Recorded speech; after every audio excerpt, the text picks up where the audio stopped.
बिस्मिल्लाहिर्रहमानिर्रहीम अस्सलाम वालेकुम दोस्तों, I am Areed Saleem. Welcome to my YouTube channel novel orchid. कैसे हैं आप सब लोग? हाय, मेरा तो ना ही पूछे, मेरे तो हालात बहुत ज़्यादा ख़राब है। मेरी गर्दन में इतनी शदीद दर्द हो रही है ना, मैं बैठी हुई हूँ, पता नहीं कितने घंटों से बैठ के अपना काम कर रही हूँ। आज सिनॉप्सिस बना रही थी, अभी बड़ी औखी उठ के आई हूँ। मैं बस डिट्टो की तरह लगी हुई थी। अब मेजर काम तो हो गया मेरा, लेकिन अभी भी काम रहता है। अभी मुझे लगता है घंटा 1.5 घंटा उस पर मज़ीद लग जाना है मेरा। बस दुआ कीजिएगा जल्दी से ये मगर लथ जाए मेरे। अभी तो मेरा थीसिस का भी मैंने काम स्टार्ट किया हुआ है, आज उसका कुछ भी नहीं किया। आज भी इसको साइनॉप्सिस को ही लेके बैठी रही हूँ।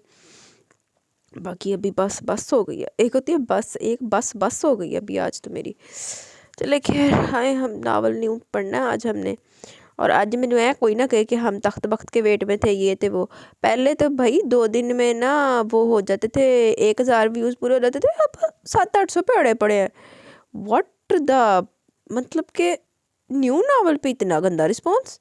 चलो कोई नहीं, खैर मैंने जो पहले कहा था रिस्पॉन्स पे नावल है, नावल का दारोमदार रिस्पॉन्स पे है। तो खैर आए हम न्यू नावल स्टार्ट करते हैं। तो उससे पहले अगर आपने मेरे चैनल नावल ऑर्चिड को सब्सक्राइब नहीं किया तो सब्सक्राइब कर लें, और साथ में बेल आइकन भी प्रेस कर लें ताकि हर आने वाली वीडियो आपको मिलती रहे। वीडियो को लाइक शेयर कमेंट करना मत भूलें। आए चीखें निकल रही हैं आए तो गर्दन में से, मेरी गर्दन में से चीखें तो मुँह से निकल रही है, लेकिन गर्दन बड़ी दर्द कर रही है। वो पिछले 3.5 घंटे से अपनी बारी की मुंतज़िर थी। मारे भूख के इसके पेट में जैसे चिड़िया घर दौड़ रहा था। आंते लगे एंड कर बस स्कूल पढ़ने को थी। ऊपर से 2 कप बेहद स्ट्रॉन्ग और बदमज़ा चाय ने इसके खाली मैदे की ऐसी की तैसी कर दी थी। सुबह इंटरव्यू देने की हड़बड़ाहट में वो सिर्फ पापे ही बमुश्किल खाकर निकली थी। हालांकि बेचारी रोशीन ने इसके लिए कितना खस्ता गर्मा गर्म पराठा तैयार किया था, मगर इसे तो बस घर से जल्दी निकलने का भूत सवार था। और अब 4 घंटे होने को आए थे। इसकी बारी आकर ही नहीं दे रही थी। उफ़ अल्लाह, इस मुल्क की बेरोज़गारी का आलम, एक सीट के लिए यहाँ सैकड़ों लड़कियां वारिद हो गई हैं। आइज़ल मुँह ही मुँह में अपने अतराफ़ में निगाहें दौड़ाकर खुद से बोली, मगर दूसरे लम्हे इसने अपने ख्यालात की खुद ही तरदीद कर डाली। इनमें से ज़्यादातर लड़कियां ब्रांडेड लॉन के स्टाइलिश सूट में पहने, साथ में अपने कीमती पर्स लिए हर थोड़ी देर बाद अपना मेकअप ठीक कर रही थी। लगता तो नहीं है कि लड़कियां ज़रूरतमंद है। 6-7 हज़ार का सूट पहन कर ये इंटरव्यू देने आई हैं। सब शौकीन लगती हैं। या अल्लाह, कहीं इनमें से कोई लड़की सिलेक्ट होकर मुझ जैसी डिज़र्विंग लड़की का हक ना मार दे। आइज़ल बेसाख्ता दिल में खुद से बोली। अभी वो मज़ीद कुछ सोचती कि रिसेप्शन में मौजूद लड़की ने बाआवाज़ बुलंद इसका नाम पुकारा, मिस आइज़ल हसन। वो बेख्तियार चौंक कर फ़ौरन अपनी नशीस से उठ खड़ी हुई। जी मैं हूँ आइज़ल हसन। इसके अंदाज़ पर कई लड़कियों ने इस्तज़ाइया निगाहों से इसे देखा तो वो थोड़ा खफीफ सी होगी। फिर बेख्तियार इसकी निगाह अपने लॉन के सस्ते से सूट पर पड़ी, जो इस वक्त वो ज़ेबतन किए हुए थे। पहनावे से क्या होता है इंसान का असल हुस्न, इसकी खुद एतमादी और किरदार की पुख्तगी होती है। इसके जहन में एक सोच चुप रही और फिर बड़े कॉन्फिडेंट अंदाज में इस लड़की के कहने पर एक कमरे की जाने पड़ी, जहाँ से कुछ मिनट पहले एक लड़की निकली थी। इसने हल्के से दरवाज़ा नॉक किया तो येस कम इन की आवाज़ पर दरवाज़ा खोलकर अंदर दाखिल हो गई। फुल फर्निश्ड ऑफिस के इस रूम में 2 काफ़ी महज़्ज़ब और माकूल हज़रात एक मेज़ पर बड़े बारोब अंदाज में बैठे हुए थे। आइज़ल ने इस्लाम करके इनके मुकाबिल वाली कुर्सी पर बैठी थी कि इनमें से एक शख्स जो काफ़ी दिलचस्पी से देख रहा था, बड़े महज़्ज़बाना लहजे में बोला, मिस आइज़ल हसन, हमने आपका प्रोफाइल देखा। माशाल्लाह आप काफ़ी एजुकेटेड और काबिल हैं, मगर वी आर वेरी सॉरी कि इस सीट के लिए हमने कैंडिडेट सेलेक्ट कर लिया।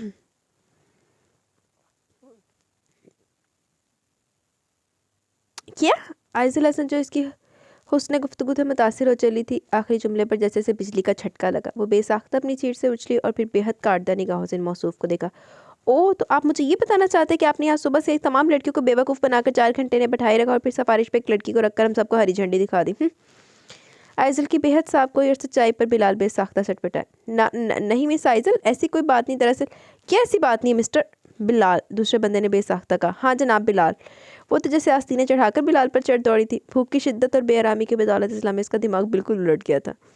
जो दूजा बंदा बैठे ना, अगला ही ना, ना दस के उन्हें ना, जो हीरो कौन आ, आप जैसे लोगों की वजह से आज हमारा मुल्क इस मोड़ पर खड़ा है। टैलेंट और काबिलियत की कोई कदर नहीं, बस सिफारिश आई नहीं कि हर बात को फरामोश करके इसी बंदे को सीट देनी है, चाहे वो अंगूठा छाप ही क्यों ना हो। मिस आइज़ल, यकीनन तकरीरी मुकाबले में आप हमेशा फ़र्स्ट आती होंगी। दूसरा शख्स जो इस तमाम वक्त में खामोश सामने बना बैठा था, पहली बार लबकुशाई करते हुए बोला, मैंने तो दूजा शख्स हीरो लगता। तो आइज़ल ने रुख मोड़कर इस बेहद डिसेंट से बंदे को देखा, जो ब्लैक 3 पीस सूट में रॉयल ब्लू टाई बांधे चेहरे पर संजीदगी लिए बहुत मुनफरिद लग रहा था। आपका तजर्बा बिल्कुल ठीक है सर, मैं हमेशा अव्वल आती रही हूँ, मगर काश आप जैसे लोग हम जैसे अव्वल आने वाले लोगों की कदर करते हुए इन्हें इनका जायज़ मुकाम दे दें, तो शायद हमें दूसरों के आगे हाथ फैलाने की ज़रूरत ना पड़े। आइजल ने बेहद गहरी बात कही थी। वो दोनों अपनी जगह चुप रह गए। आइजल ने कुर्सी से उठकर बिलाल के सामने रखी फाइल उठाई और अभी मुड़ने वाली थी कि दूसरा बंदा यकदम बोला, मिस आइजल प्लीज़ बैठिए। आइजल ने इसे इस्तफामिया निगाहों से देखा, फिर धीरे से कुर्सी पर टिक गई। देखिए, ये वैकेंसी पर्सनल सेक्रेटरी के लिए, और आपकी एजुकेशन और एकेडमिक रिकॉर्ड को मद्देनज़र रखा जाए तो ये जॉब आपके शान शान नहीं। वह सहूलत से बोला तो आइज़त तल्खी से मुस्कुराकर बोली, देख लें सर, इस सब के बावजूद जब मुझे ये मामूली सी जॉब नहीं मिल रही तो फिर अपनी एजुकेशन के मुताबिक मुझे कैसे जॉब मिलेगी। वो दूसरों को लाजवाब कर देने की सलाहियत रखती थी। वो दोनों एक बार फिर होंक से हो गए। ओके मिस आइजल, मैं आपको जॉब देने को तैयार हूँ। वो अचानक बोला तो बिलाल बेहद मुतजब सा होकर आइस्की से बोला, ये क्या कर रहा है तू? जबकि शांजल ने बिलाल की जानिब ध्यान ही नहीं दिया। मगर आप मेरी सिर्फ ऑफिस की पर्सनल सेक्रेटरी नहीं होंगी, बल्कि होम सेक्रेटरी भी होंगी। Home secretary? आइजल जो पहले सिंह को अचानक जॉब देने पर हैरान हो रही थी, होम सेक्रेटरी के लफ्ज़ पर बेहद अचंभे से देखकर मुंह में बड़बड़ाई। जबकि बिलाल ने बहुत परेशान होकर इसे देखा। शाइजल शाइजल के शांजल शांजल, तू होश में तो है? मामू तुझे कच्चा जब आ जाएंगे। और एकदम बिलाल को आइजल की मौजूदगी का एहसास हुआ तो मिनमिनाकर खामोश हो गया। अलबत्ता इसके चेहरे पर हवाइयाँ बरस रही थी। क्यों, आपके मामू आदमखोर हैं कि इन जो कच्चा चबा डालेंगे, और आप तो इन्हें ऐसे डरा रहे हैं जैसे 4 साल के बच्चे हों। आइजल जो शांजल के मुँह से नौकरी मिल जाने का मर्दा सुनकर अब अंदर ही अंदर बेपनाह खुशी हो रही थी, बिलाल की से टोकने और बाज रखने पर काफ़ी नागवारी से बोली। फिर शांजल की जानिब देखकर बोली, जी सर, आप क्या कह रहे थे? और फिर शांजल ने से जो कुछ बताया वो मुंह खोले बेहद होंक होकर सब कुछ सुनने गई। जबकि बिलाल अब बाकायदा सर पकड़े बैठा। मगर सर, मैं ये मिस आइजल हसन, आपको मैं डबल सैलरी के अलावा दीगर अलाउंसेस भी दूंगा। शांजलि से सब देखकर तेरी से बोला तो चंद लम्हों के लिए इसने कुछ सोचा, फिर खुद एतमादी से बोली, ओके सर, मुझे मंजूर है। केड़ी जॉब है? होम सेक्रेटरी केड़ी है? सानू भी दसते हो। That's good. शांजल धीरे से मुस्कुराकर बोला तो वहाँ से उठ खड़ी हुई। वो बड़े जोशी में साथ में घर पहुंची तो रोशीन को लाउंज में टीवी के आगे इस्तादा पाया, जो बड़े मगन अंदाज में एक म्यूजिकल शो से लुत्फ़अंदोज़ होते हुए साथ साथ अपना बायां पैर भी हिला रही थी। आयशा ने इसे तादीबी निगाहों से देखा और धुप से इसके बराबर में बैठते हुए फरमाशी लहजे बोली, रोशी, कुछ तो शर्म लिहाज करो। अम्मी को भी दुनिया से गई सिर्फ 1 महीना ही हुआ और तुम कितना मज़े से ये फजूल सा म्यूजिकल प्रोग्राम देख रही हो। अम्मी नहीं, बल्कि सौतेली अम्मी। अरे नहीं नहीं, इनके लिए तो अम्मी का लफ्ज़ भी इस्तेमाल मत करो। वो खातून किसी हिटलर और जलाद से कम नहीं थी। रोशीन हवस टीवी पर निगाहें जमाए बुरे बुरे मुंह बनाकर बोली तो आयज़ा महज इसे देख के रह गई। फिर माँ ने इसे कुछ याद आया तो बेहद खुश होकर बोली, अरे रोशी, सुनो तो यार, छोड़ो इस प्रोग्राम को, मेरी बात सुनो। मुझे सुनो ना, मुझे जॉब मिल गई है। रोशीन ने चौंक कर इसकी जानिब देखा, फिर बड़ी खुशगवारी से बोली, वाकई? ओ अल्लाह का शुक्र है आयज़ल, अब हमें कम से कम अपनी छोटी छोटी ज़रूरियात के लिए अब्बू के आगे हाथ तो नहीं फैलाना पड़ेगा। तुम ठीक कह रही हो रोशी। ये कहकर अपनी जगह से उठकर अपने कमरे की तरफ बढ़ी तो कब से रोशीन की आवाज़ इसके कानों में से टकराई। आज फिर आरजूबाजी था आदम की थी, अपना वही पुराना तकाजा लेकर एकदम आइजल के अंदर बेहद बेजारी फैलती चली गई। इसने रुख मोड़कर अपनी छोटी बहन की जानिब देखा जो हमस टीवी देखने में मगन थी। अब इस आरजूबाजी का कुछ तो करना पड़ेगा, वो अंदर ही अंदर खुद से बोली, फिर सर झटक कर अपने कमरे में चली आई। मेरे तो कुछ भी पल्ले नहीं पड़ा शांजल कि भला तुमने इस जंगजू त्यारा जैसी लड़की को क्यों अपॉइंट कर लिया, वो भी मामू की कहीं भी लड़कियों को रिजेक्ट करके। बिलाल पिछले 2 घंटे से शांजल के सर पर सवारी से यही पूछा जा रहा था, जबकि वो टाल मटोल से काम ले रहा था। एकदम इस पल बिलाल के जहन में स्पार्क हुआ तो इसने बेहद मशकूक निगाहों से घूरते हुए कटीले अंदाज में कहा, कहीं वो लड़की तुम्हें अच्छी तो नहीं लगी?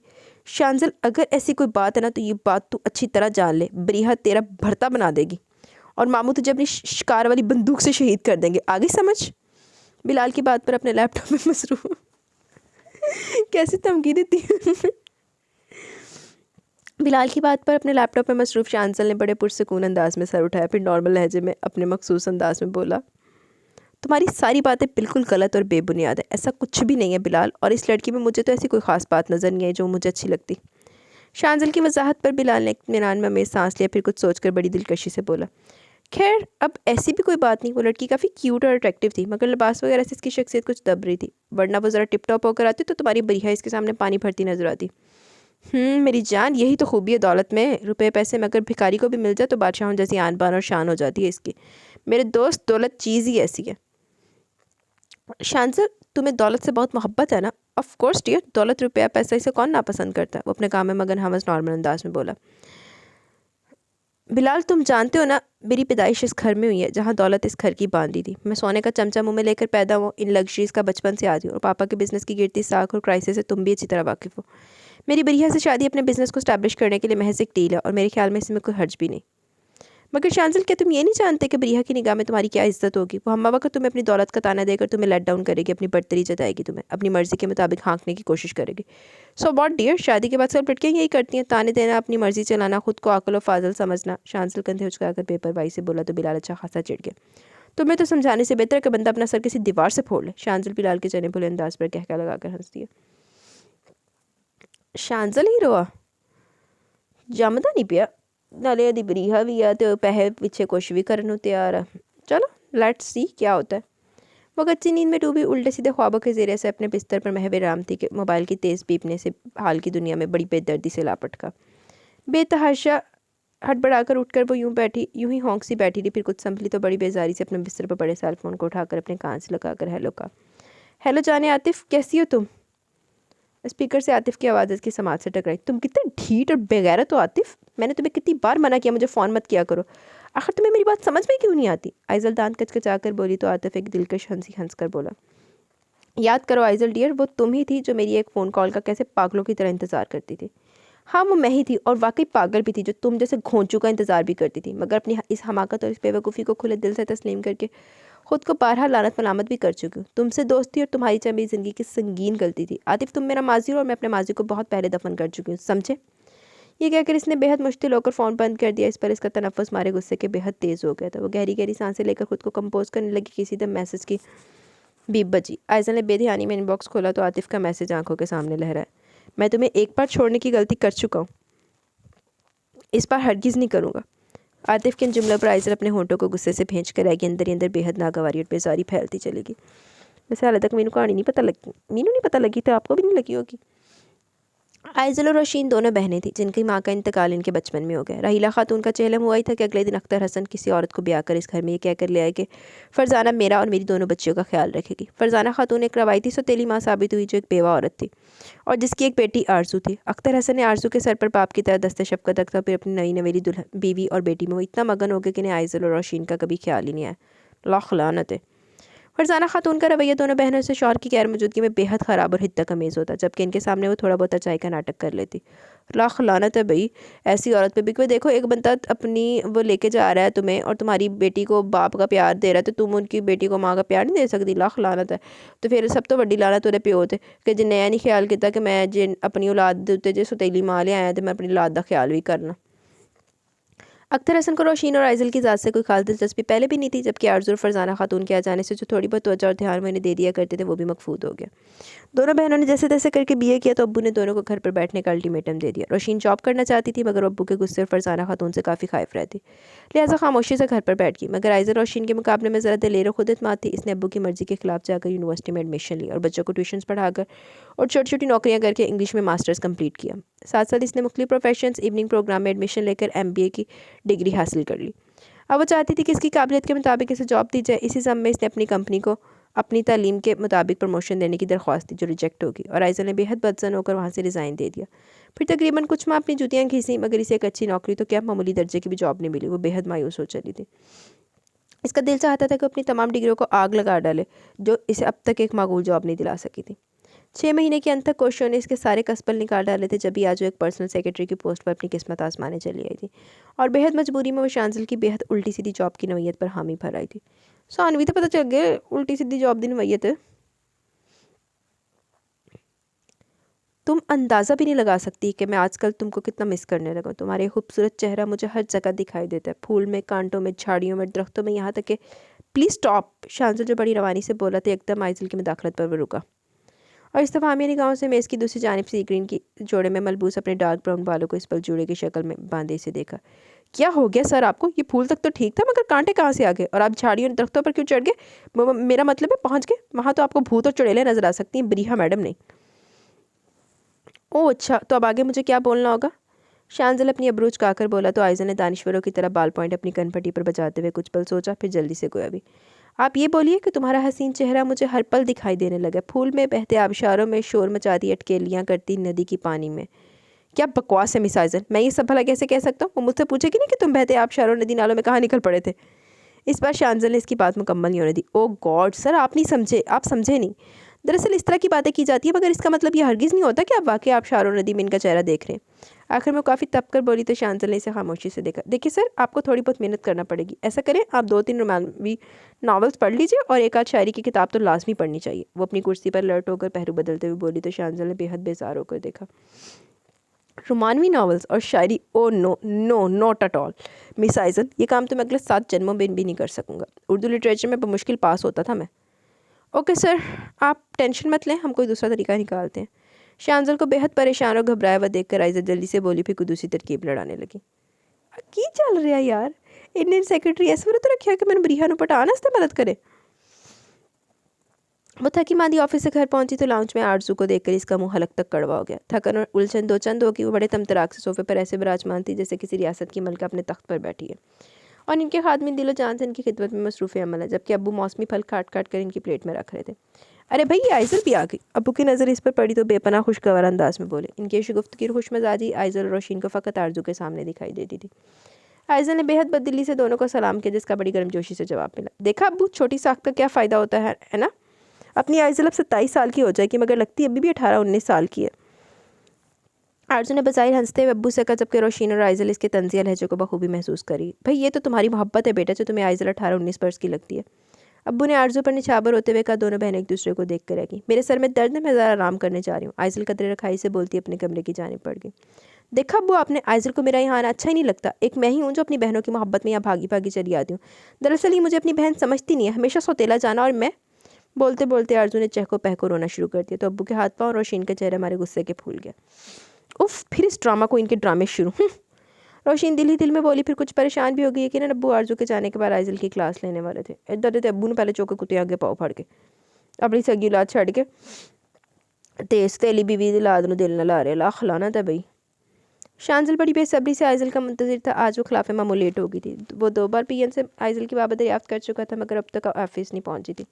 इसने आइजल के सेल फोन पर भी ट्राई किया, मगर वो स्विच ऑफ था। शांजल ने पीएन से कह दिया कि वो जैसे ही आए ऑफिस पहुंचे फ़ौरन इसके कमरे में, लिहाजा वो शांजल मुर्तज़ा के रूबरू बैठी थी। मिस आइजल, कम से कम आप अपना सेल फ़ोन तो ऑन रखा करें। एक तो आप लेट हो गई, ऊपर से आपका फ़ोन भी बंद जा रहा था। शांजल इसे सरजनिश करते हुए खासा झंझलाया हुआ दिखाई दे रहा था। मान आइजल को याद आया कि सुबह आतिफ के फ़ोन आने वाली फ़ोन कॉल से तंग आकर इसने अपना मोबाइल फ़ोन स्विच ऑफ कर दिया था। ओ आई एम सॉरी सर, मैं इसे ऑन करना भूल गई। वो एकदम शर्मिंदा होकर बोली तो शांजल तेजी से गोया हुआ, तुम इन चीज़ों को छोड़ो, दरअसल मुझे तुमसे एक ज़रूरी बात करनी है। शांजल ने आपसे तुम का सफ़र एक ही जस्त में लगाकर तय किया। आइजल ने काफ़ी हैरत से देखा जो नॉन स्टॉप बोले जा रहा था। आइजल कहीं और गुम हो गई। अब बताओ मैं क्या करूँ? शांजल ने इसे इस्तफसार किया तो आइजल ने बेहद होंकों की तरह इसे देखा, फिर मोतजब होकर गोया हुई। मैं क्या बताऊँ सर, आप पूछ के रहे, यही क्या अंटार्कटिका में इतनी सर्दी क्यों पड़ती है? सर वो बर्फानी खिता है तो जाहिर है ना वहाँ सर्दी होगी। आइजल कुछ अजीब सी होकर बोली, जैसे से शांजल के बचकाना सवाल पर कोफत हुई हो। अच्छा। वो बेहद इस्तज़ाई अंदाज में फ़कत इतना बोला, फिर मज़ीद दरियाफ्त करने लगा, और ये सिब्बी का इलाका इतना गर्म क्यों है?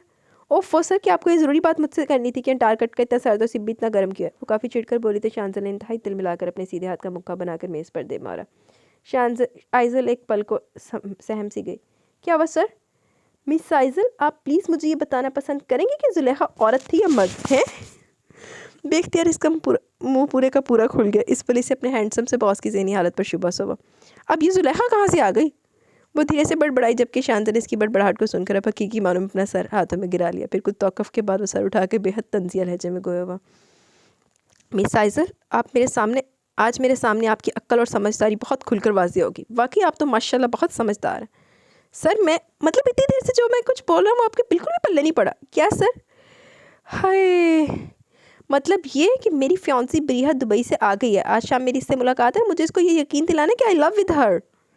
वो लफ्ज़ों को चबा चबा कर अदा कर रहा था, जबकि आइजल पर घड़ों पानी आ पड़ा था। वो शांजल को बोलता देखकर बेख्तियारी इसकी दिलकशी में ऐसी खोई कि इसकी बात कोई नहीं सुन सकी।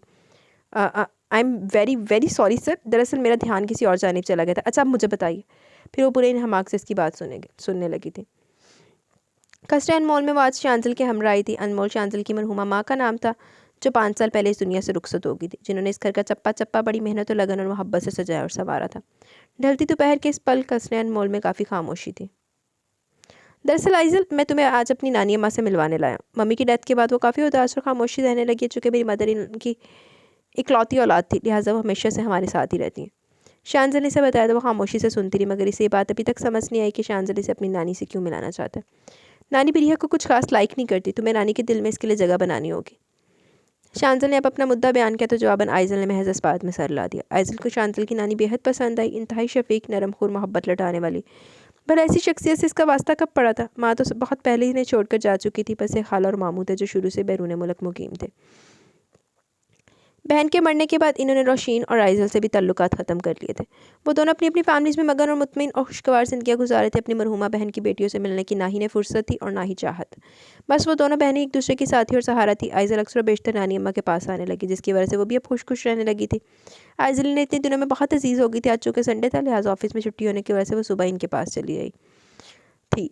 नानी, आज मैं आपके लिए अपने हाथों से गर्मा गर्म नाश्ता तैयार करूँगी, बताइए आपको क्या खाना है?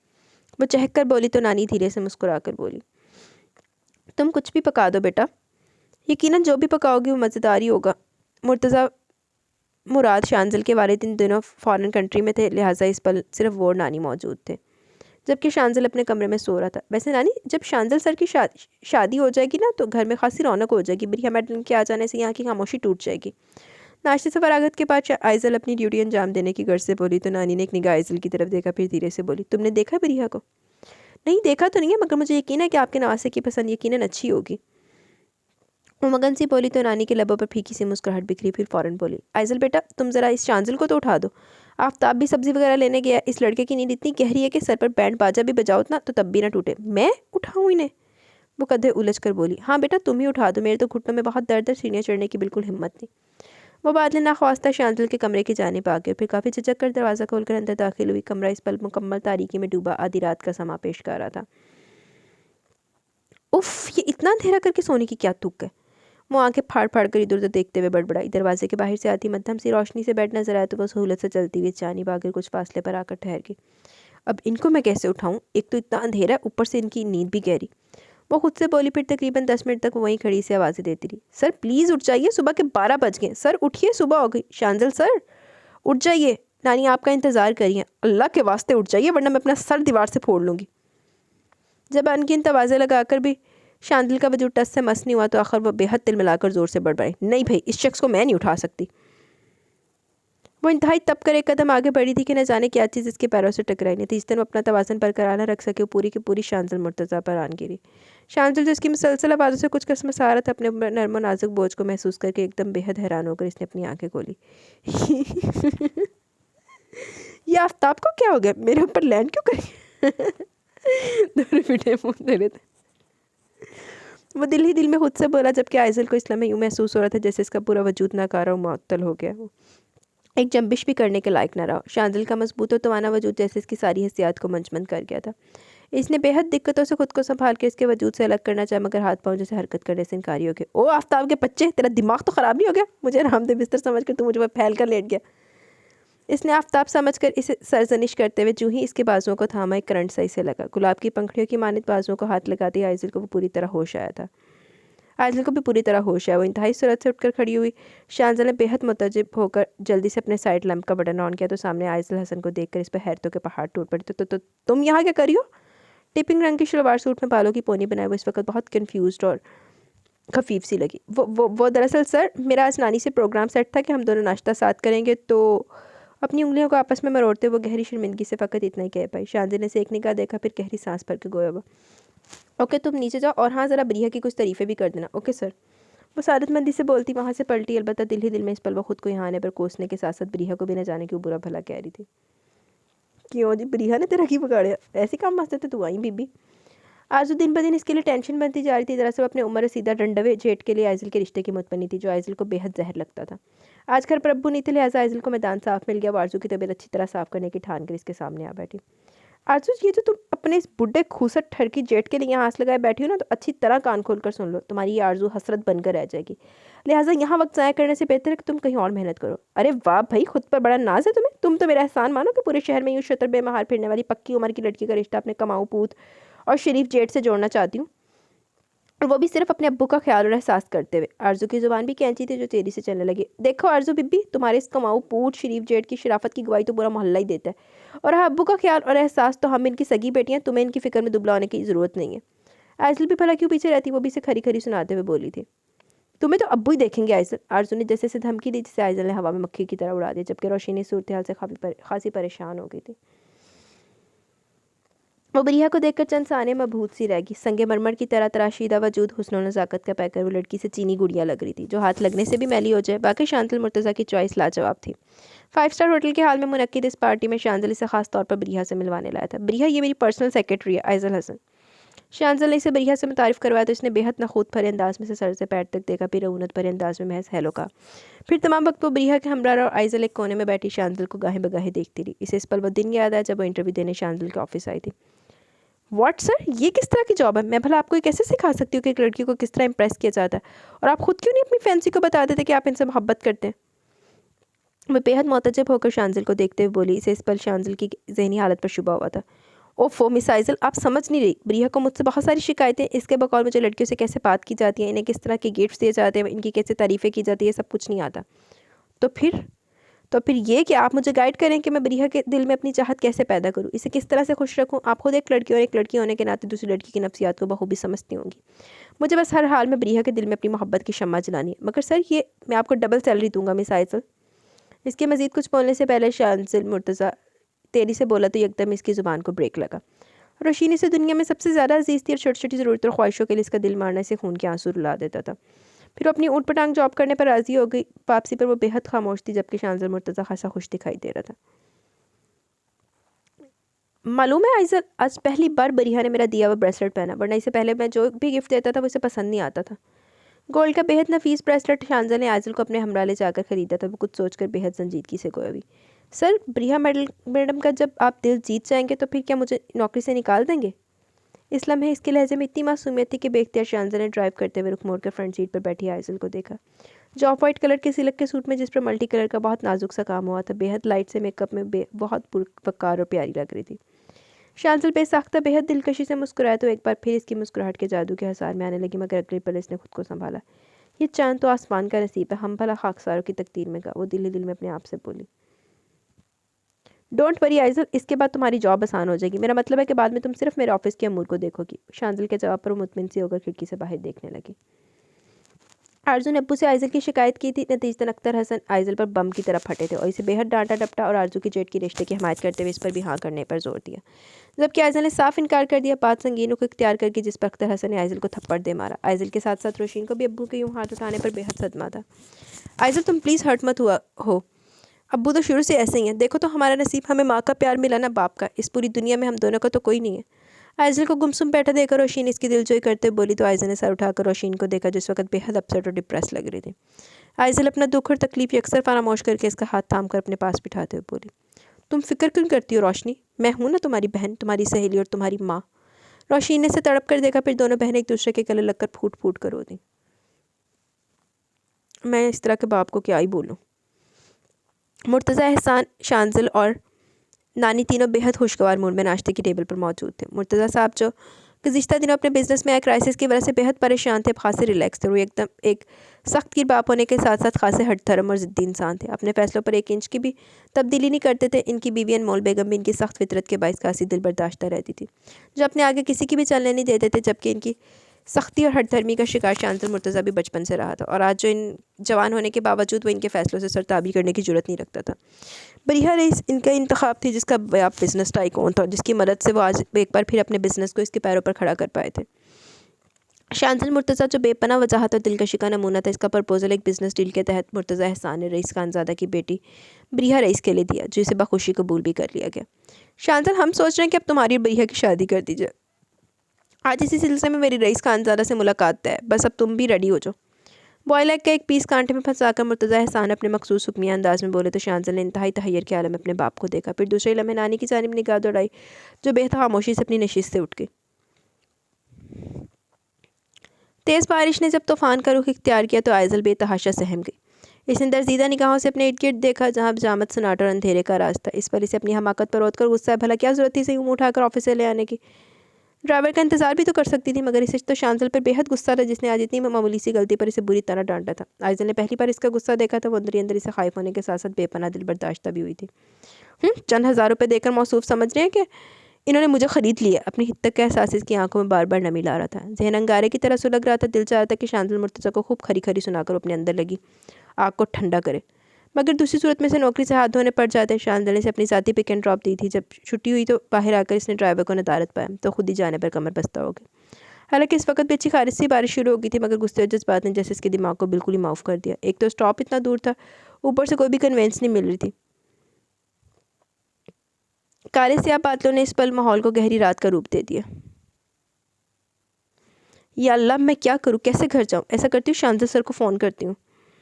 वो बेहद परेशान होकर खुद से बोलती अपना पर्स खोलने लगी, और जब इसने अपना सेल फ़ोन निकाला तो वो डेड पड़ा था। शायद इसमें पानी चला गया था, क्योंकि इसका पर्स भी पूरी तरह भीग चुका था। उफ़, अब मैं क्या करूँ? बेहद मुतहविसी होकर खुद से बोली।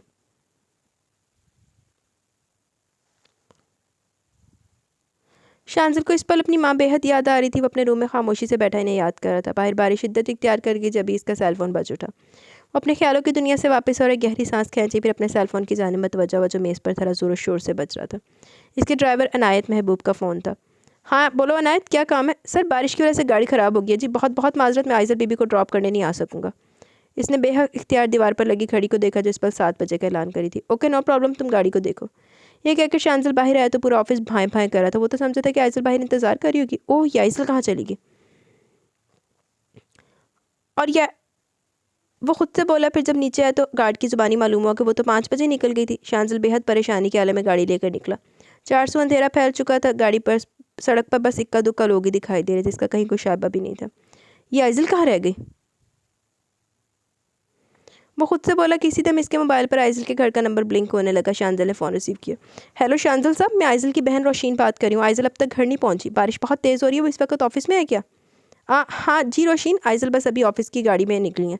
आप परेशान मत हो, वो घर भी पहुंच जाएंगी। वो खुद को मुश्किल संभाल कर बोला तो दूसरी जानिब रोशीन मुतमिन सी होकर बोली, थैंक यू सर, वो दरअसल आइज़ल का मोबाइल बंद जा रहा था तो मैंने आपको जहमत दी। नो प्रॉब्लम, शांजिल खुश इखलाकी से बोला, फिर फ़ोन बंद करके डैशबोर्ड पर पटकते हुए बेहद हरासा होकर खुद से गोया हुआ।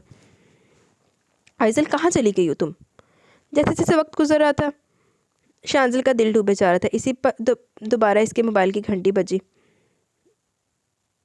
इस बार फ़ोन इसके ऑफिस के गार्ड का था। सर, वो आइज़ल मैडम इधर आया हुआ है, हमने इन्हें ऑफिस की चाबी दे दी है, वो ऊपर चला गया। शांजिल को इस पल बेहद तमानियत का एहसास हुआ।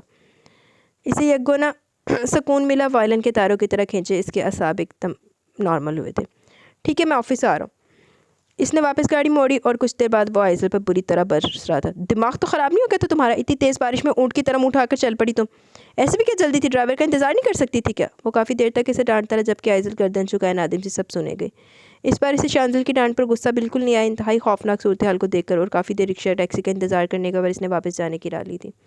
आई एम सॉरी सर, मुझसे वाकई बहुत बड़ी गलती होगी। मुझे इस तरह बारिश में नहीं निकलना चाहिए था।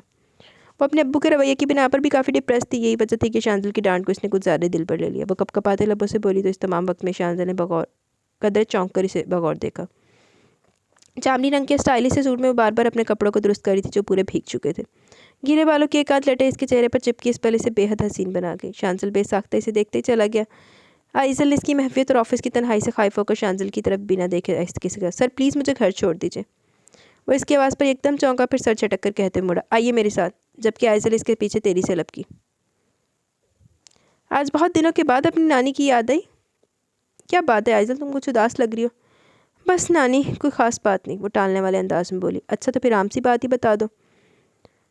नानी मुस्कुराकर बोली तो आइज़ल भी हौले से मुस्कुरा दी, फिर संजीदगी से बोली, नानी मैंने आपको अपनी बहन रोशीन के बारे में बताया था ना, मैं चाहती हूँ कि इसकी शादी हो जाए। और तुम कब करोगी शादी? मेरी शादी होनी होगी तो हो ही जाएगी। मुझे फ़िलहाल अपनी बहन की शादी की फ़िक्र है, मगर बेटा तुम्हारे अब्बू को पहले तुम्हारी फ़िक्र करनी चाहिए, फिर इंशाल्लाह तुम्हारी छोटी बहन का भी नंबर आ जाएगा। नानी पुरशफ़ीक लहजे में बोली तो आइज़ल बेख्तियार इस्तेज़ाई अंदाज में कहने लगी, अब्बू को मेरी फ़िक्र होगी भला? क्या मतलब आइज़ल, तुम्हारे बाप को तुम्हारी फ़िक्र क्यों नहीं होगी? वो कुछ हैरत से गोया हुई। होगी फ़िक्र, वो गोलमोल से अंदाज में बोली तो नानी ने बेहद हलावत से इस बाबत इस्तफसार किया। आइज़ल इन दिनों खुद बहुत डिस्टर्ब थी, अपसेट थी। नानी की मोहब्बत में पिघल कर इसने अपना दिल इनके आगे खोल के रख दिया। जबकि नानी के कमरे में आता शांजिल बेख्तियार दरवाजे पर खड़े होकर सब कुछ सुनने लगा। नानी, अगर अब्बू मुझे मोहब्बत से अपने सीने से लगाकर आरजू के इस ठरकी जेठ से शादी करने का कहते तो मैं खुशी खुशी अपने अब्बू की खातिर से शादी भी कर लेती। आखिर में इसकी आवाज़ फरा गई, अरे अल्लाह ना करे जो तुम्हारी शादी इस ठरकी बुड्ढे से हो। मेरी इस प्यारी सी शहज़ादी के लिए तो कोई शहज़ादा ही आएगा। उसे खुद से लिपटा कर मोहब्बत से बोली तो रोते रोते आइज़ल ने सर उठाकर शिकवा के ना लहजे में कहा, हाँ, जैसे आजकल शहज़ादे तो दरख्तों पर टंगे हुए हैं ना। आइज़ल के अंदाज़ में नानी बेसाख्ता हँसती, जबकि दरवाज़े की ओट में खड़ा शांज़ल भी धीरे से मुस्कुराकर वहाँ से पलट गया था। ईद कुर्बान की आमद ने काफ़ी रौनक से बिखेर दी थी। मुर्तज़ा एहसान ईद कुर्बान के दूसरे दिन ही शांज़ल को कुर्बान करने का प्रोग्राम बनाए बैठे थे। जब इन्हीं दिनों रईस खानज़ादा की तरफ से रिश्ते के टूटने की खबर इन्हें मिली, वो गश्ते बंदा से रह गए। बरिहा ने दरअसल खुद ही शांज़ल मुर्तज़ा से शादी से इनकार कर दिया था। मुर्तज़ा एहसान ने जब खुद बरिहा से बात की तो इसने इंतहाई नखूत और काफ़ी बदतमीज़ी से इनसे बात की। आपका बेटा अपनी शांज़ल अपनी इस मिडिल क्लास मामूली सी सेक्रेटरी से बेहद इंस्पायर है। आप इसी से इसकी शादी कर दीजिए। और हाँ, अपने बिजनेस से मुतल्लिक आप परेशान मत हो। मेरे डैड को वैसे भी चैरिटी का बहुत शौक है, वो आपकी भी मदद कर देंगे। मुर्तज़ा एहसान को इस पल बरिहा की बात तमाचे की तरह लगी। किस कदर हकारत और रऊनत थी इसके लहजे में। अपने बाप की दौलत और स्टेटस का किस कदर गरूर और घमंड था। तो वैसे होर बेइज्जती करनी चाहिए सी इन्हें, ताकि तैनूं तो पता लगता। आज ज़िंदगी में पहले बार इन्हें अपने किसी फैसले पर बेपनाह पछतावा हुआ था। अपना हीरा सिफ्त बेटा वो कोयले की कान के हवाले करने चले थे। सिर्फ अपने बिजनेस को बचाने की एवज़ इन्होंने अपने बेटे की कीमत लगा डाली। भला कितनी दौलत कमानी थी, कितनी तिजोरियाँ भरनी थी। अपने अगले सांस का इंसान को भरोसा नहीं होता, और मालो ज़र वो ऐसे इकट्ठा करते जैसे वो हमेशा यहाँ रहेगा। मुर्तज़ा एहसान इस पल खुद एहतसाबी के अमल में गिरफ्तार हो गए थे। उन्हें जाने कितनी देर एक ही पोजीशन में बैठी गैर मुरई नुक्ते को घूरे जा रही थी, जब रोशीन चाय की ट्राली लेकर कमरे में दाखिल हुई। क्या सोच रही हो आइज़ल?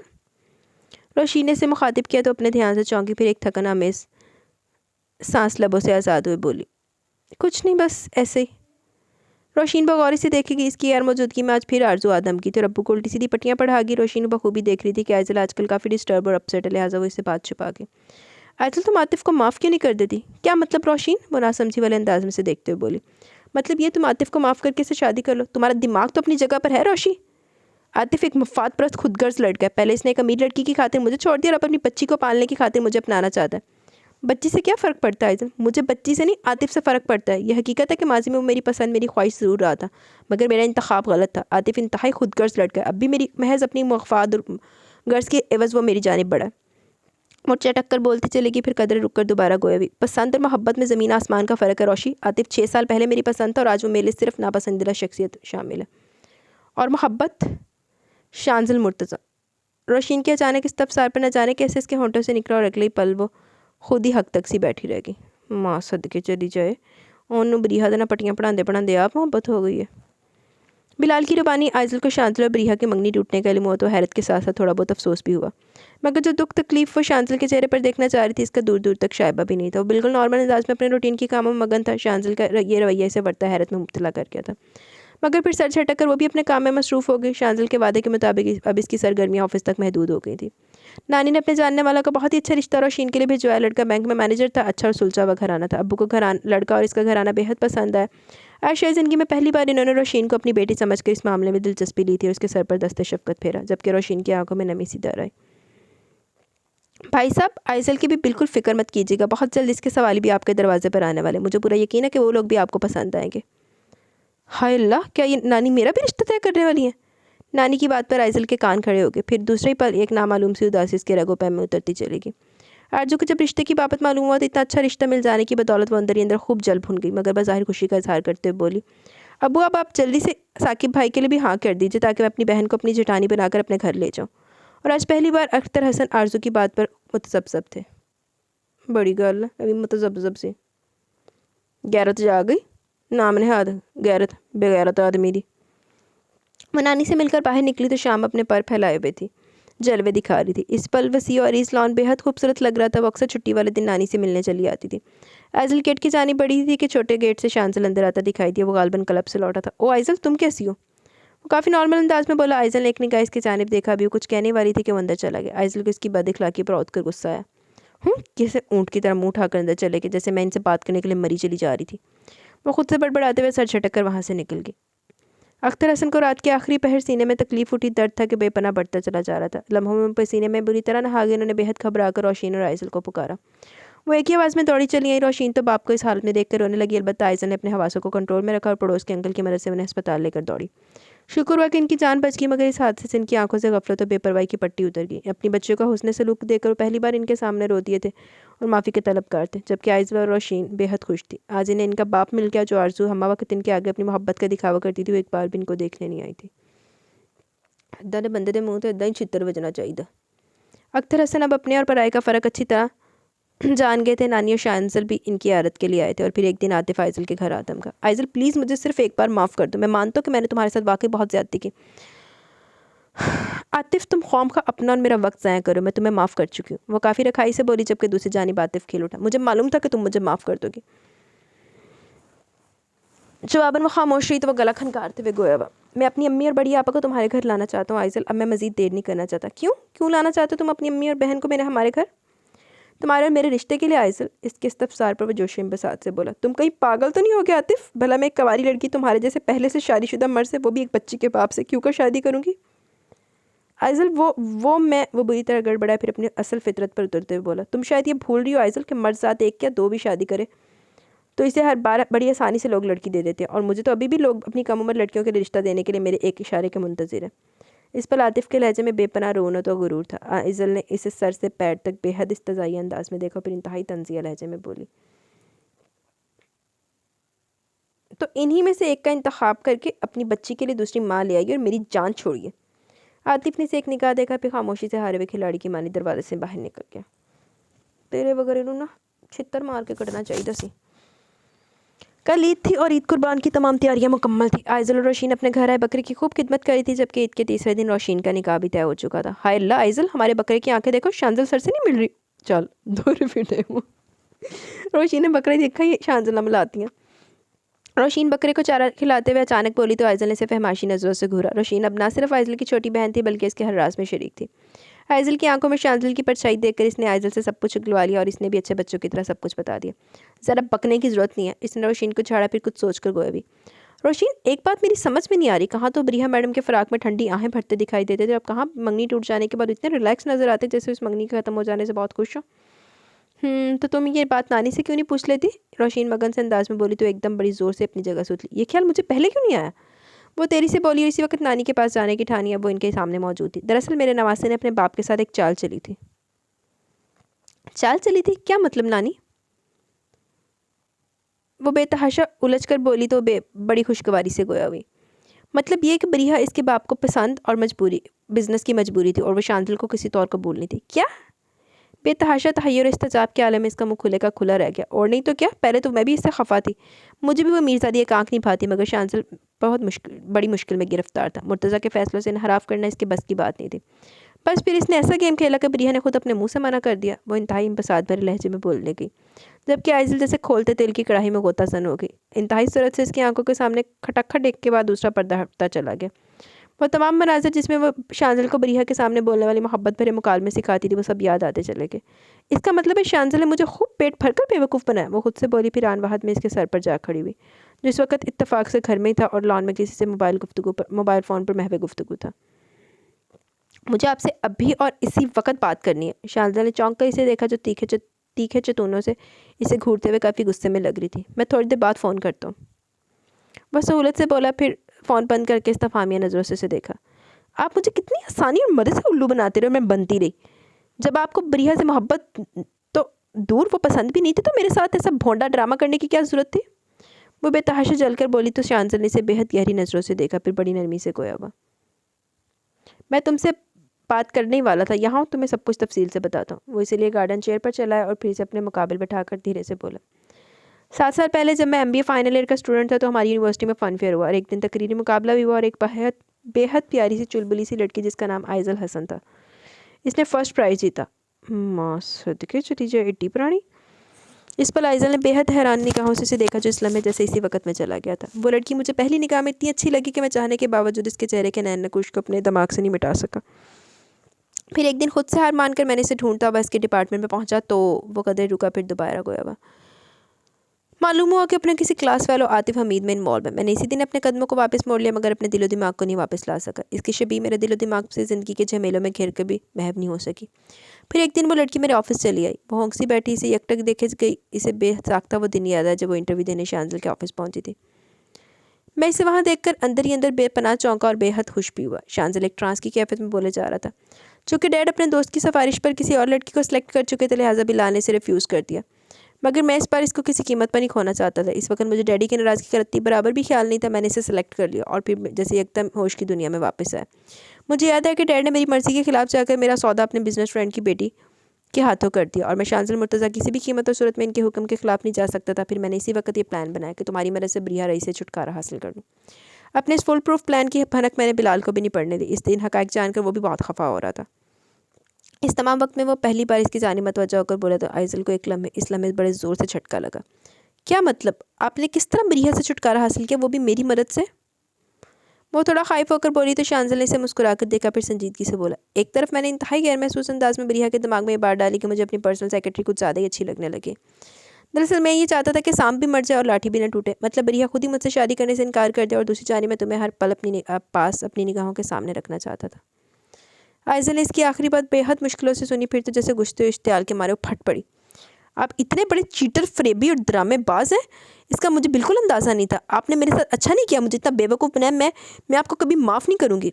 बोलते बोलते इसकी आवाज़ रंदगी, आंखों में बेसाख्ता आंसू दर है। वो तेज़ी से उठकर वहाँ से पलटी तो अगले पल इसका हाथ शांजल के मजबूत हाथ में मकीद था। मैंने तुम्हारे साथ जो किया सो किया, मगर एक बात तुम मेरी सुनती जाओ। I love you Aizal. मुझे तुमसे मोहब्बत है, बेपनाह मोहब्बत। पिछले 7 सालों से तुम्हारा ख्याल, तुम्हारा एहसास एक पल के लिए भी मेरे दिलो दिमाग से महव नहीं हुआ। क्या अपने ख़ताकार को इतने सालों के हिजर की एवज़ माफ़ नहीं करोगे? आखिर में इसका लहजा सरगोशी में ढलकर इसे मोम की तरह पिघलाने लगा। बेख्तियार इसके हाथों पैरों में सनसनाहट सी दौड़ गई। मैरून और पीच कलर के रंग के जदीद स्टाइल के लॉन के सूट में अपने सादा से हुलिये में वो इसे बेहद पजल और क्यूट लगी। मगर आपने मेरे साथ अच्छा नहीं किया। आपने मुझे, तुम जो सज़ा दोगी मैं हंस कर झेल लूँगा, मगर प्लीज़ अब तुम इंसानों की भीड़ में खोकर मुझ पर सितम मत करना। वो इतनी लाचारी और बेबसी से बोला कि आइज़ल की आंखों में बेख्तियार नमी दर आई। इसने सर उठाकर वसी और बेकरार नीलगुआ आसमान को बेपनाह तशक्कुर आमेज़ निगाहों से देखा, जिसके मालिक ने एक पल में इसकी झोली खुशियों से भरती थी, जबकि अतराफ में एकदम उजाले उजाले फैल गए थे। इसने बेपनाह तमानियत इम्बसात से शांतुल मुर्तज़ा की जानिब देखा, जो उसके नसीब का उजाला बनकर इसको सरतपा रोशन नपुर नूर कर गया था, जिसने इसके बख्त पर छाए हर अंधेरे को मिटा दिया। शांजल बच्चे, अगर मेरी बहू से तमाम मज़ाकरात तय पा गए तो अख्तर हसन के घर तुम्हारा रिश्ता तय करने चले। कल ईद भी है और भी ढेरों काम है। दरवाजे पर खड़ी नानी ऊंची आवाज़ में बोली तो आइज़ल ने बेपनाह सटपटाकर पीछे मुड़कर देखा, फिर इंतहाई रोहानसी होकर बोली, नानी आप भी? फिर दूसरे पल नानी और शांजल ज़ोर से हंस दिए, जबकि आइज़ल भी छेम कर मुस्कुराती थी। जी तो गाइस, ये छोटा सा नावल कैसा लगा आपको? नावल नेम है जी हमारे पास मेरे नसीब का उजाला, रिटन बाय नादिया फ़ातिमा रिजवी का ये नावल है। कैसा लगा आपको ये नावल? मुझे तो छोटा सा नावल बड़ा पसंद आया, अच्छा नावल था। तो आपको कैसा लगा? अपनी राय का ज़रूर इज़हार कीजिएगा। अभी कमेंट सेशन की तरफ चलते हैं, दैन हम वीडियो को एंड करेंगे। सायरा रियाज, दोनों तरफ बदतमीज़ी की फ़िज़ा थी, शुक्र है माहौल साजगार हो गया। दिल के झरोके में साफ तो कुछ ऐसा ही चल रहा था। अफजल अहमद, नाइस अवासिस, थैंक यू। हुदा शफीक, जो बेस्ट है वो सुना दें जी, ठीक है इंशाल्लाह। Farzana Chaudhary, sorry, nice as usual. Anjali Pandey, episode वाला जो आपका मोस्ट फेवरेट नावल है वो पढ़े जी, इंशाल्लाह जी वो भी पढ़ेंगे। ग्लो गार्डन विद सिश, यार आप ना कंप्लीट नावल दो, क्योंकि लॉन्ग नावल थोड़ा बोरिंग लगने लगता है। ज़्यादा लॉन्ग नावल तो मैं भी स्टार्ट नहीं करती, वो जो बहुत अच्छे मुझे लगते हैं सिर्फ वो पढ़ती हूँ, क्योंकि लॉन्ग नावल मुझे पता है मैं जब भी स्टार्ट करती हूँ ना मैं खुद फंसती हूँ, मैं खुद बोर हो जाती हूँ लॉन्ग नावल से। इस वजह से मेरी कोशिश यही होती है कि मैं ज़्यादा लॉन्ग ना पढूँ, लेकिन अब अगर भी एपिसोडिक स्टार्ट भी किया तो इतना लॉन्ग नहीं है। ग्लो गार्डन विद जिश, चलो ठीक है, आपको जैसे ठीक और आसान लगे वैसे आप करो जी। तहा दिल, नाइस स्टोरी। हुदा शफीक, नाइस नावल। के ये दरीबा ओवर करी थी, सब आसानी से मिल गया। लोएस्ट क्लास ऐसी कहानी नहीं लिखे जिससे लोएस्ट क्लास लड़की का दिमाग ख़राब हो जाए। राइटर ने लिखी है, और यार कहानियों से दिमाग ख़राब नहीं होते, ये आपकी अपनी परसेप्शन होती है कि आपने उसको कैसे इंटरप्रेट करना कैसे नहीं करना। और मैं तो वैसे भी पहले भी आपको कहती हूँ, कहानी कहानी होती है, कहानी को कहानी लेके सुना करें, ना कि उसको वो किया करें जी, उसके अंदर इंडल्ज हो जाए जी, कि आप खुद को हीरोइन की जगह तसव्वुर करें या हीरो की जगह तसव्वुर करें, तो ऐसा तो नहीं होता ना, ऐसे तो ज़िंदगियाँ ख़राब होती हैं, ऐसे और कुछ भी नहीं होता। आप नावल्स में आ रहे हैं अपने माइंड को रिलैक्स करने के लिए या अपनी आप हैबिट को पूरा करने के लिए, तो इसका ये मतलब नहीं है कि आप उससे अपनी ज़िंदगी ख़राब कर लें। रही लाफ्ताब, ज़बरदस्त। मलिक सबा, वालेकुम अस्सलाम वरहमतुल्लाहि वबरकातुहू। नावल बहुत इंटरेस्टिंग था, बहुत मज़े की स्टोरी थी, शहरयार का करैक्टर अच्छा था, इसने अच्छा किया, एक मरते हुए इंसान की आखिरी ख्वाहिश पूरी कर दी। लेकिन इसके बाबा इनसे ये बात बर्दाश्त नहीं हुई। मरते हुए इंसान दी थी आखिरी ख्वाहिश नहीं पूरी की सी। सबा क्या हो गया कि ਉਹਦਾ ਵਿਆਹ ਟੁੱਟਿਆ ਸੀ ਤੇ ਇਸ ਵਾਰ ਤੋਂ ਨਹੀਂ ਕੀਤਾ ਸੀ ਵਿਆਹ? ਕੋਈ ਮਰਦੇ ਤੇ ਕੋਈ ਨਹੀਂ ਮਰ ਰਿਹਾ ਸੀ ਉੱਥੇ। इन्होंने इसे घर से निकाल दिया क्योंकि वो इसकी शादी अपने दोस्त की बेटी से करवाना चाहते थे। ज़ुनैरा खुद को इसका कसूरवार समझ रही है। ज़ुनैरा नहीं, हाय मेरे लिसनर्स को क्या हो गया है? पहले वो एंजल नेम्स की तबाही मचाती थी, आज सबा ने भी उसके वाला वो बेड़ा उठा लिया है। वनीज़ा, वनीज़ा नाम था उसका। लेकिन शहरयार की नरमियों तो वजह से वो ठीक हो गई। ये शहरयार के बाबा तो ज़िद के पक्के थे, पहले शहरयार की शादी करवाना चाहते थे, जब वो नहीं माना फिर वासिक के पीछे पड़ गए। लेकिन वासी भी अपने नाम का एक थे होर की, इसने भी इनकार कर दिया शादी से। फिर इसकी शादी दरीबा से हो गई। पहले तो दरीबा ने रिश्ते से इनकार कर दिया, इसके अपने इंदादे थे। आहो दिमागो वेली पैदल औरत। फिर हो गई इन दोनों की शादी। शुक्र है दरमियान में शहरियार लोगों के बाबा ठीक हो गए। इनकी माँ तो पहले ही सही थी, असल मसला इनके बाबा के था। बाकी नावल काफ़ी इंटरेस्टिंग था। अल्लाह पाक आपको हमेशा खुश रखे, आमीन जी सुम आमीन, जज़ाकल्लाह। Malik Fatima Noor, you asked about Shahina Chande Mehtab. I have heard 3 novels of her and they are amazing, so I told you to read her novels. I think she's a digest writer too, but her famous selling book is Jan and Other are also good. मैंने देखा था वो digest writer नहीं है, वो हैं FP writer, और मैं एफपी राइटर को ज़्यादातर नहीं पढ़ती। अर्शी मुकीम, लेकिन अगर मैं देखूंगी आगे जाके, अगर परमिशन मिली या कुछ इस तरह का चक्कर हुआ तो हम इन राइटर को भी इंशाल्लाह पढ़ेंगे। अर्शी मुकीम, सब नावल बहुत ज़बरदस्त होते हैं आपके। Thank you dear. जी तो गाइज़ यहाँ पे हमारी कमेंट सेशन अपने अख्ताम को पहुँचा। नावल कैसा लगा आपको अपनी राय का ज़रूर इज़हार कीजिएगा। बाकी ऐसा है कि 2 दिन हो गया ना तख्त बख्त आए हुए, तो कल हमारे बख्त साईं का उसकी जिंद जान साईं के साथ निकाह है। आप सब लोग कॉर्डली इनवाइटेड हैं। उनकी शादी के ऊपर निकाह पे भी आइएगा और वलीमे पे भी आइएगा। खाली निकाह का इनविटेशन नहीं दे रही, वलीमे का भी इनविटेशन दे रही हूँ। आप सब लोग लाजमी आइएगा और साथ में इस्लामिया भी लेके आइएगा। वलीमे पे इस्लामी डालते होते हैं ना, बल्कि नहीं मेरी बात सुनिए आप, मैं आपको बताती हूँ। जो बारात होती है ना, बारात पे इस्लामी डलती है दूल्हे को, तो बख्त साई के लिए इस्लामी आपने लेके आनी है बारात की निकाह पे। तो निकाह वाली ही एपिसोड में उसका वलीमा भी हो जाएगा शानदार सा। तो वो उसके लिए आपने इस्लामी ले, वलीमे में इस्लामी डलती है दुल्हन को, महजिल को, तो महजिल के लिए भी इस्लामी लेके आनी है। तो वो बख्त साई ने ना अपना जो है ना अकाउंटेंट, तो वो मुझे मुकर्रर किया है। तो आप सब ने इस्लामियाँ ला के मेरे हाथ में पकड़ा देनी है, ठीक है? मैं फ्रेंड पे सारी इकट्ठी करके ना बड़े आराम से इसको दे दूँगी, ठीक है? तो आप सब लोगों ने लाजमी आना है उनकी वेडिंग सेरेमनी में, निकाह पे भी और वलीमे पे भी। बाकी देखिएगा कैसा शानदार वेलकम होता है बख्त साईं के घर पे, मैं उसकी जिंद जान साईं का। बाकी आगे आगे अभी तो पार्टी शुरू हुई है, अभी तो शादी हुई है, अभी देखते होनी है। तो अभी देखते हैं आगे क्या होता है, क्या मोड़ लेती है कहानी।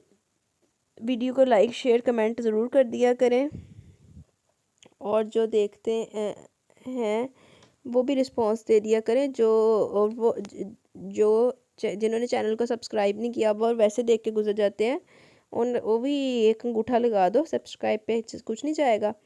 बाकी अब मुझे इजाज़त है, मैं चलती हूँ, मेरा काम है, मैंने वाजा मार रहा है कि आ जा रीच तन वखियाँ उड़ीक दियाँ, तो जाके उनका भी उसको भी मनहूस को अपने सर से उतार के आऊँ। बस हो गया मेरी, मुझे लगता है 11 तो उतने टाइम हो गया ना मेरी, तो बस मैंने आपको बताया था ना हो गया, और भी 1 घंटा मैंने बोली भी, रिकॉर्ड भी किया है, सारा कुछ किया है। तो अब तो हालात और ख़राब है, माड़े हैं। तो बाकी ऐसे एक और बात मैंने आपको बतानी थी। मैंने आपको कहा था कि जनवरी में हम आब हयात स्टार्ट करेंगे, लेकिन अभी मैंने आपको साथ में ये भी कहा था कि पहले मैं उसको खुद कंप्लीट करूँगी, दैन मैं आप तक पहुँचाऊँगी जब मेरा कंप्लीट नाम रिकॉर्ड हो जाएगा। तो ऐसा है कि जैसे मैंने आपको बताया कि आजकल मैं बहुत ज़्यादा बिज़ी हूँ, तो जनवरी में नहीं स्टार्ट हो सकता आब हयात, अल्लाह खैर करे, इंशाल्लाह फ़ेब से स्टार्ट होगा, तो फ़ेब में आएगा। तो कीप सपोर्टिंग, होप सो आप लोग अंडरस्टैंड करेंगे। तो अब मुझे इजाज़त है, इंशाल्लाह जल्द मिलेंगे न्यू नावल के साथ या न्यू एपिसोड के साथ, व्हाट्सोएवर जो भी हमारा डे हुआ। तब तक के लिए अपना बहुत सारा ख्याल रखें, दुआओं में याद रखें, और अल्लाह हाफिज़।